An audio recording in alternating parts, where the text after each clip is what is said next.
বাংলাদেশ। আমি এর চেয়ে ভালো করে কান্ট্রি দেখে বিদেশে বহু জায়গায় ঘোরাফেরা করেছি, যেখানে একটা গাছ লাগাবার জন্য হাজার হাজার টাকা বরাদ্দ হয়, আর বাংলাদেশের পাখি পায়খানা করলে সেখানে গাছ জন্ম নেয়। যদি জোয়ারের মধ্যে কোনো গাছ চরের মধ্যে ঠেকিয়ে দেয়, সেখানে বাগানের সৃষ্টি হয়। আমাদের দেশের মধ্যে এত শিক্ষিত সমাজ গোটা দুনিয়ার মধ্যে নেই।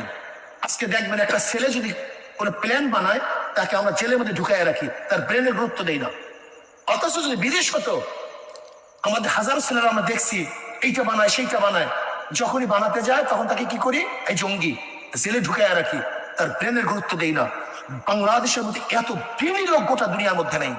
ক্যামব্রিজ, অক্সফোর্ডে আপনি দেখবেন, এমনকি হার্ভার্ডের মধ্যে ভালো রেজাল্ট করে বাংলাদেশের ছাত্ররা, সবচেয়ে ভালো রেজাল্ট করে। এই ব্রেনকে মূল্যায়ন করি না, এদিকে গুরুত্ব দেই না, এদের নিয়ে ভাবি না। সবাই ক্ষমতা কেন্দ্রিক চিন্তা করি, দেশ কেন্দ্রিক কেউ চিন্তা করি না।